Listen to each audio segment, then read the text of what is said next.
Australian national sporting teams are selected from the most talented sports people the country has to offer.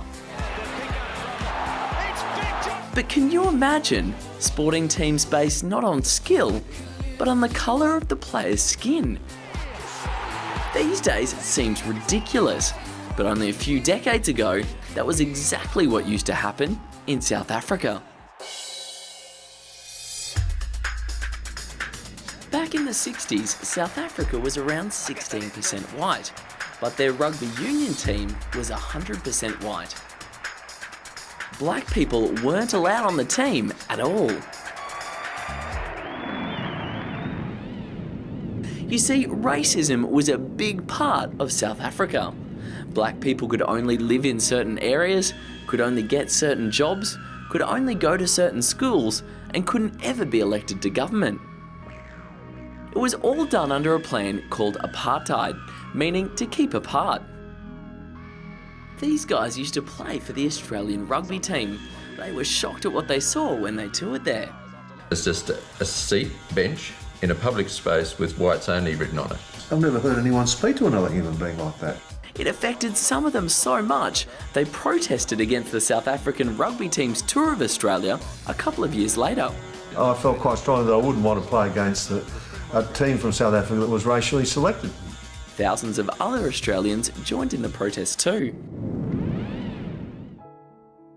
Long before all of this though, a young man named Nelson Mandela decided that the way South Africa wasn't right. He led others to fight the government of the country up until 1964, when the government labelled him a terrorist and jailed him for life. It is useless and futile for us to continue talking peace and non-violence against a government whose reply is only savage attacks. But while he was in prison, many continued the fight against apartheid in his name.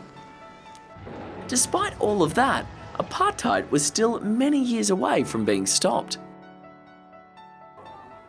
That process finally started in 1990, when the President of South Africa released Mandela from prison after more than 27 years.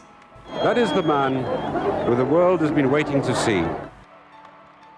After his release, he was awarded the Nobel Peace Prize with the new South African president who released him.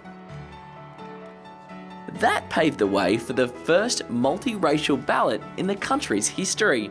It took place without a war and without widespread bloodshed, and it ended apartheid. But it also started something else.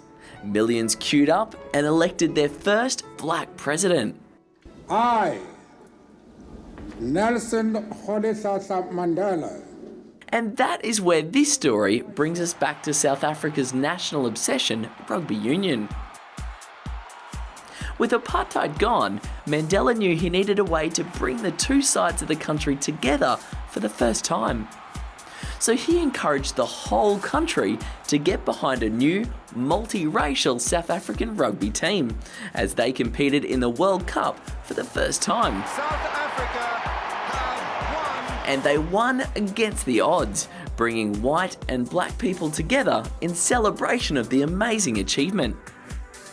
But that was just one of the many moments that Nelson Mandela used throughout his lifetime to bring more peace and equality to South Africa and the world.